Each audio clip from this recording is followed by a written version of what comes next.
a legendary gunfighter with a heart colder than the blizzard that whipped around him, found an abandoned woman, pregnant and on the verge of death. What he didn't know was that saving her was just the beginning of a journey that would unearth dangerous secrets, forcing him to confront a relentless past and a future he never dared to dream of. Prepare for a story of redemption, love, and survival that will grip you from start to finish. Subscribe to the channel, leave your like, and comment from which city you're following this thrilling saga.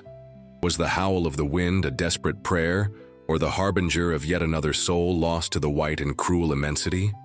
The snow fell with a silent fury, a relentless blanket covering the earth as far as the eye could see, transforming the landscape into a monochromatic canvas of desolation and cold.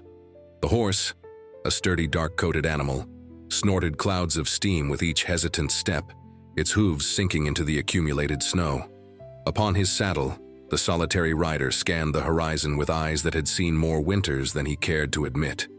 His name was a forgotten relic, swallowed by legends whispered around distant campfires and by the dust of the roads he incessantly traveled.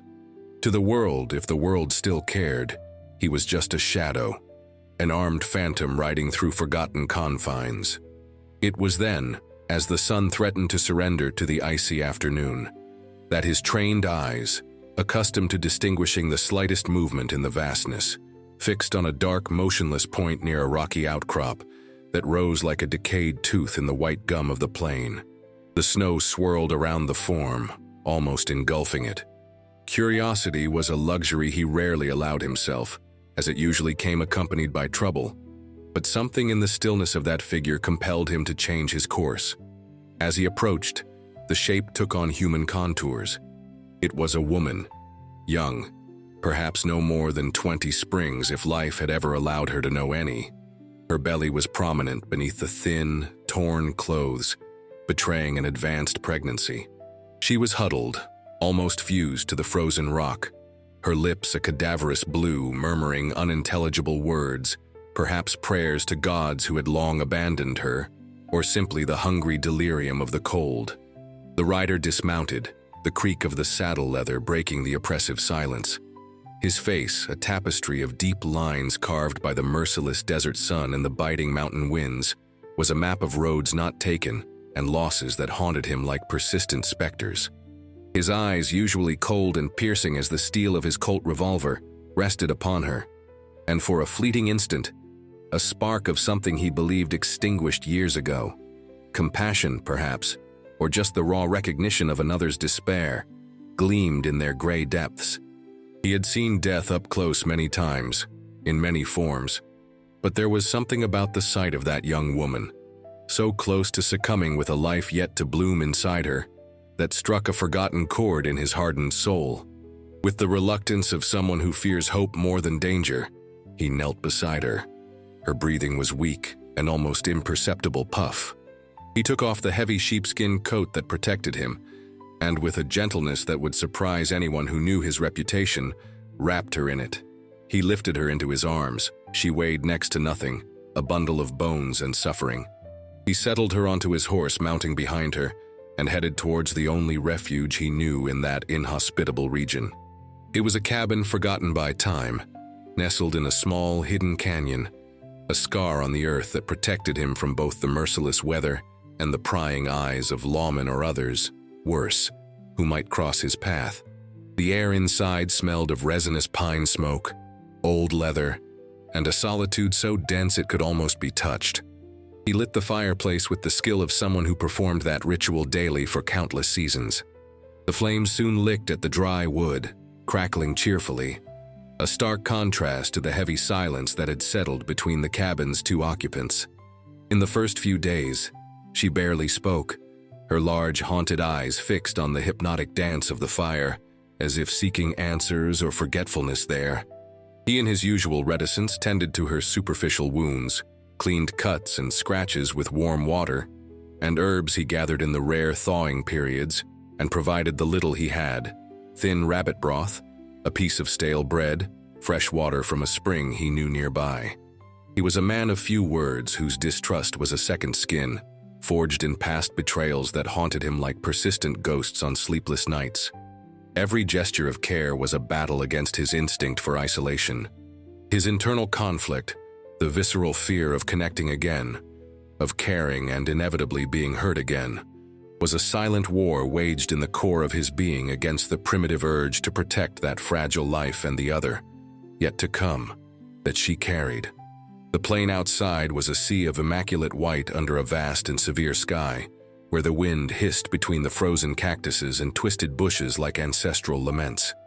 The rules of the wilderness were simple and brutal. Nature did not forgive slips, and weakness was a direct invitation to death. The social hierarchy, the laws of men, all that was left behind in the nearest town. A cluster of creaking wooden buildings, with its dusty saloon where cheap whiskey warmed bodies more than justice ever would, did not reach that remote corner, but its shadows, those did, stretching long and menacingly. One night, the wind howled with particular ferocity, making the small cabin tremble. He was mending a piece of his riding gear by the flickering light of an oil lamp, while she dozed near the fireplace, wrapped in the thickest blanket he owned, an old wool blanket that carried the smell of countless nights in the open. Suddenly, a louder crack from outside made her awaken with a start, her eyes wide with terror. "What was that?" she whispered, her voice hoarse from disuse and fear. He raised his head, his senses alert. "Probably just a branch breaking under the weight of the snow or a night animal," he replied, his voice deep and calm, trying to convey a sense of security he didn't always feel himself. But she remained tense, her body rigid. He noticed the trembling in her hands. Without a word, he got up, took his Winchester rifle leaning against the wall, and opened the door a crack, peering into the snowy darkness. The biting wind invaded the cabin, bringing with it the icy smell of the night. After a few moments, he closed the door. "Nothing, just the wind and the snow. Try to sleep." She nodded, but fear still lingered in her eyes. He hesitated for a moment, then picked up a small wooden stool and placed it closer to the fireplace, sitting there, his back to her, but clearly watching the door. He said nothing, but his presence there, vigilant, was a silent promise of protection. She watched him for a while, his dark silhouette against the orange glow of the fire. Slowly, the fear in her chest began to give way to a deep weariness. The wind, invisible sculptor of despair, carved laments on the frozen slopes outside, but inside the cabin, a thread of safety began to be woven. Days turned into weeks. The snow continued to fall intermittently, but there were moments when the sun managed to break through the clouds, painting the icy landscape with golden and ephemeral hues. A routine in the cabin was established in a cadence of shared silences and small tasks. He would go out to hunt or check his traps, always returning with some provision, no matter how meager. She, as she regained some of her strength, helped as she could, kept the fire going, mended his clothes with a needle and thread he had found in an old box, or simply offered a less haunted presence. Little by little, with the constant melody of the fire and the white vastness outside as witnesses, she began to speak. First, just loose words, monosyllabic answers to his practical questions. Then, short sentences, fragments of her story. Her name was Eleanor. She came from a small farming community many days' journey south of there. She was running from an arranged marriage to an older man, a rich and cruel merchant named Thomas Miller, to whom her father had promised her to settle gambling debts. Miller was known for his brutality and possessiveness. When he discovered that Eleanor was carrying another man's child, a young farmhand she had fallen in love with, and who had been summarily disappeared by Miller's thugs, his fury became relentless. She knew her life and that of her unborn child were in mortal danger. So she had fled, with little more than the clothes on her back, hoping to reach distant territory where Miller couldn't find her. But winter had caught her first. He listened in silence, his face impassive, but his eyes, those mirrors of a tired soul, registered every word, every nuance of pain in her voice. He offered no empty words of comfort, no judgments. He just listened. And on a particularly cold night, when firewood was scarce and the wind seemed to mock their efforts to keep warm, he, surprising himself, spoke a little about himself. Not about his name, nor his criminal past. Those were shadows he preferred to keep buried, but about a loss. A farm that had once been his home, burned down by envious men, a family that was gone with the flames. The words came out hesitantly, rusty from disuse, but they were a link, a small bridge over the abyss of their solitudes. Eleanor didn't ask questions. She just looked at him with an understanding that went beyond words, recognizing the old pain in his eyes. His distrust, that old and imposing fortress, was beginning to show small, almost imperceptible cracks under the persistent siege of her vulnerability and silently healing presence. One day, while he was cleaning his hunting knife, Eleanor watched him distractedly carve a piece of wood left over from the firewood.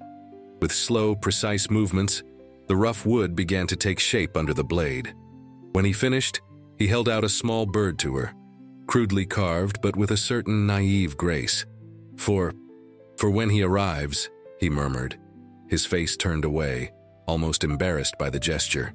Eleanor took the small wooden object, her fingers tracing the smooth lines. A fragile smile, the first he had seen on her lips, lit up her pale face. "It's beautiful," she said, her voice choked. "Thank you." She held it as if it were the most precious of treasures, placing it carefully in a small niche in the stone wall near where she slept. That small wooden bird became a tacit symbol, a promise of the future in such an uncertain present. The tension, however, never completely dissipated. The world outside was a patient predator. One morning, returning from a longer round, he found tracks in the fresh snow not far from the entrance of the canyon. They weren't animal tracks. They were tracks of shod horses and of men. Someone had been dangerously close. He said nothing to Eleanor, not to alarm her, but his eyes became more vigilant, his posture more tense. He started sleeping less, the rifle always within reach. The days that followed were filled with a palpable apprehension. Hope, like a stubborn spring sprout, insisted on cracking the hardened ground of his heart, but the fear that the fragile peace they had built would be shattered was a constant companion. Then, on a clear, cold afternoon while he was chopping wood in a small clearing above the canyon, from where he had a wider view of the surroundings, he saw them. 3 riders, dark silhouettes against the blinding white of the snow, moving slowly towards the canyon. They weren't lost travelers. They moved with the determination of someone following a trail, their eyes sweeping the landscape. His heart seemed to sink in his chest. They were being hunted, and by all indications, the hunters were approaching. He dropped the axe and ran back to the cabin, his face a mask of grim urgency. "We have company," he said to Eleanor, his voice low and grave. "Take only the essentials. We need to get out of here, now." Fear returned to her eyes, but this time, there was also a spark of determination. She nodded, already moving to grab the small bundle he had helped her prepare for an emergency like this. The small wooden bird was the first thing she packed. The precarious tranquility of the cabin shattered like glass broken by the imminence of danger. The 3 riders belonged to Thomas Miller. They were his trusted men, led by a foreman named David, a burly man with a scarred face known for his cruelty and blind loyalty to his boss. Miller had promised a generous reward for Eleanor's capture, preferably alive, but he wouldn't care much if she returned damaged, as long as the bastard she carried didn't see the light of day. The solitary rider, whom Eleanor now knew only as he, knew there was no time for a long escape. Her condition wouldn't allow it. The only chance was to use the terrain to his advantage, try to lose them, or, if necessary, confront them. Stay inside, away from the window, and keep the door locked from the inside. Only open if you hear my voice, 3 short knocks and 1 long one, he instructed Eleanor, handing her his small pistol, a 2-barreled Derringer. "Do you know how to use this?" She nodded, pale but resolute. "Point at the center and pull the trigger, twice." He picked up his Winchester rifle and an extra cartridge belt. "They're not going to take you." Their eyes met for an instant, and in them Eleanor saw a cold, lethal promise. He left the cabin, moving with the silent agility of a predator, disappearing among the rocks and snow-covered pines that flanked the entrance to the canyon. David and his men entered the canyon cautiously, weapons drawn. The thin smoke rising from the cabin's chimney was an unmistakable sign. "She's here," David growled to the other two, an unpleasant smile spreading across his face. "Miller will be pleased." They approached the cabin, surrounding it. "Eleanor," David shouted, "we know you're in there. Come out with your hands up and no one gets hurt. Your fiancé, Mr. Miller, misses you very much." Silence was the only answer. Inside the cabin, Eleanor held her breath, her heart beating wildly against her ribs. Her hands trembled as she held the small pistol. Suddenly, a shot echoed through the canyon coming from above. One of David's men yelled and fell from his horse, clutching his bloody shoulder. "Ambush!" David bellowed, throwing himself from his horse and seeking cover behind a rock. The other thug did the same, shooting wildly in the direction the shot had come from. Death danced a frantic ballet around the small cabin, its steps marked by the report of gunfire and the whistle of bullets ricocheting off the rocks. The solitary rider moved like a ghost among the shadows of the trees and rocks, shooting with calculated precision, forcing Miller's men to stay low, exposing themselves as little as possible. He didn't want a bloodbath, just to drive them away, to buy time. But David was persistent and had clear orders. The shootout dragged on, each shot echoing like a sentence in the icy air. The sun began to set on the horizon, staining the snow with pink and violet hues, a macabre beauty for the scene of violence. In a moment of tense calm, while the men reloaded their weapons, a sharp, searing pain shot through Eleanor's body. She gasped, bringing her hands to her belly. The contractions. The baby was coming. Panic threatened to consume her, but she fought against it, remembering the rider's instructions. She needed to be strong. The shooting resumed. The rider managed to wound the second thug, who fled on horseback, leaving David alone, but even more furious and determined. David, realizing he was at a disadvantage in a long-distance shootout against a skilled marksman, decided to risk a stealthy approach to the cabin, using the growing shadows and rock formations as cover. The rider, anticipating the move, came down from his elevated position, circling to intercept him. They suddenly came face to face near the side of the cabin. David fired first, the bullet whizzing past the rider's head, who threw himself to the ground, rolling and shooting upwards. His shot hit David's leg, who roared with pain and rage, but managed to fire again. This time the bullet found its mark, tearing through the rider's left arm just below the shoulder. Excruciating pain shot through him, and the rifle fell from his weakened hand. David advanced, limping, a triumphant smile on his face. "Now you're mine, you bastard." He pointed his revolver at the fallen rider's head. At that exact moment, the cabin door creaked open. Eleanor stood there, pale as the snow, but with the derringer held steady, pointed at David. Her eyes shone with a protective fury. "Get away from him!" she screamed, her voice surprisingly firm. David hesitated, surprised. He turned slowly to face her, a gleam of contempt in his eyes. Well, well, the little whore decided to show her claws. "Drop that gun, girl, before you get hurt." But before he could react, Eleanor pulled the trigger. The small projectile hit David in the chest. He staggered backward, his eyes wide with shock, and then fell heavily into the snow, the revolver slipping from his hand. Eleanor fired the second barrel for good measure, but he was already still. The silence that followed was deafening, broken only by the rider's groan of pain and Eleanor's ragged breathing. She ran to his side. "You're hurt?" "I'm fine," he grunted, trying to get up, but blood loss made him dizzy. "Your arm." Eleanor tore a strip from her own dress and began to staunch the bleeding, her hands trembling but her movements efficient. "We need to get inside. It's getting dark and cold." As she helped him lean on her to get back inside, another contraction hit her, stronger this time. She moaned, doubling over. He looked at her, concern overriding his own pain. "The baby?" he asked, his voice tense. She nodded, tears of pain and fear streaming down her face. I think it's time." The danger outside seemed to have been neutralized, but a new and urgent challenge presented itself within the cabin's fragile walls. Night was falling, and with it, the promise of a new life struggling to arrive amidst chaos and uncertainty. He looked at David's body outside, a dark stain on the snow that was quickly covered by new flakes. The bullet storm had ceased, but the storm of life was just beginning. He knew with a certainty that frightened him, and at the same time filled him with fierce determination that he would do anything to protect Eleanor and the child who was about to be born. The fear of losing her, of failing to protect them, was a live ember in his chest, more painful than the wound in his arm. The cabin, once a refuge of silence and solitude, transformed into a stage of pain, anxiety, and desperate hope. The writer, despite the throbbing wound in his arm, moved with a feverish urgency. He summoned distant memories, fragments of knowledge about childbirth he had heard from older women in his youth, or perhaps read in some forgotten almanac. He boiled water in the fireplace, found the cleanest cloths they had, and tried to maintain a calm he didn't feel. Eleanor lay near the fire, sweat streaming down her forehead, her face contorted with pain with each contraction that shook her. Between spasms, she looked at him with a mixture of fear and trust that struck him deeply.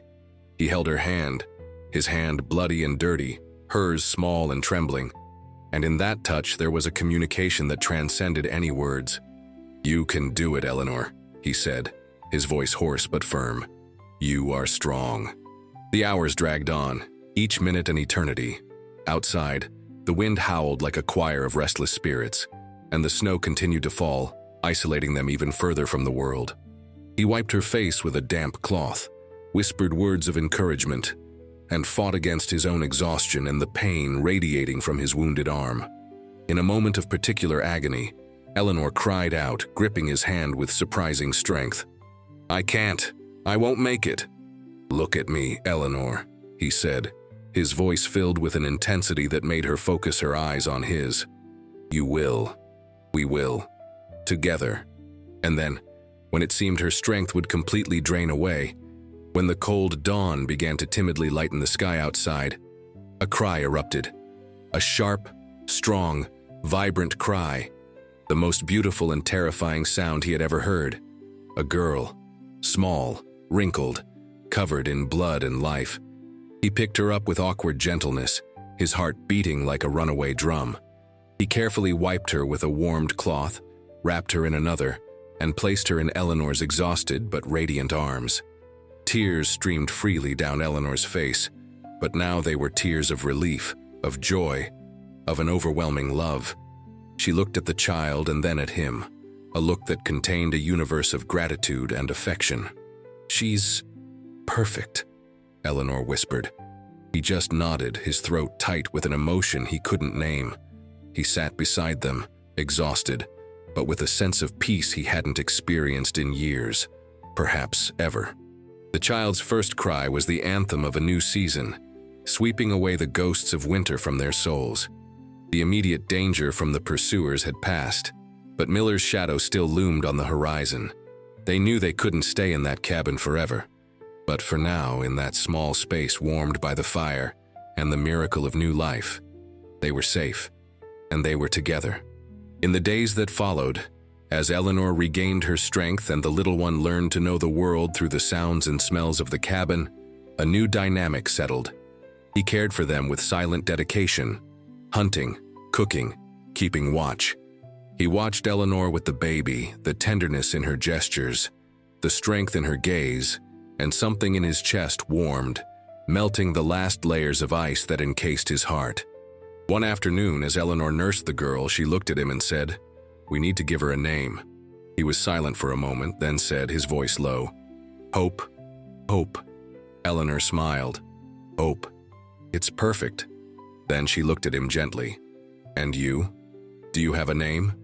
He looked away, the old habit of reticence returning. But then he met her eyes again, and in them he saw not curiosity, but an invitation. "People called me many things," he said slowly. "But there was a time when they called me John." "John," she repeated, savoring the sound. "I like John." And so the man whose name was lost in the mists of his own legend found a new name, a new purpose, in the eyes of a woman he had saved from the snow, and in the cry of a child he had helped bring into the world. The snow outside began to melt under the warmer rays of a spring sun that was finally arriving. Small patches of dark earth appeared, and the murmur of running water could be heard beneath the breaking ice. The world was awakening, and with it, the possibility of a new beginning. They knew the journey wouldn't be easy. Miller was still a threat, and the world outside remained a dangerous place. But now they were no longer alone. They had each other. They had hope. John looked at the small family that had formed by chance in the heart of the harshest winter. The solitary gunfighter, the marked outlaw, had found something he never thought he deserved: a home, not a physical place, but a feeling. The cabin, once a refuge of solitude, had transformed into a nest warmed by the promise of a new beginning, by the fragile yet persistent flame of love and hope. The future was an unknown road, covered in melting snow and uncertainties, but for the first time in a long time, John didn't fear traveling it. For now, he had a reason to fight, a reason to live, a reason to love, and that, he knew, was worth more than all the rewards and all the legends of the Old West.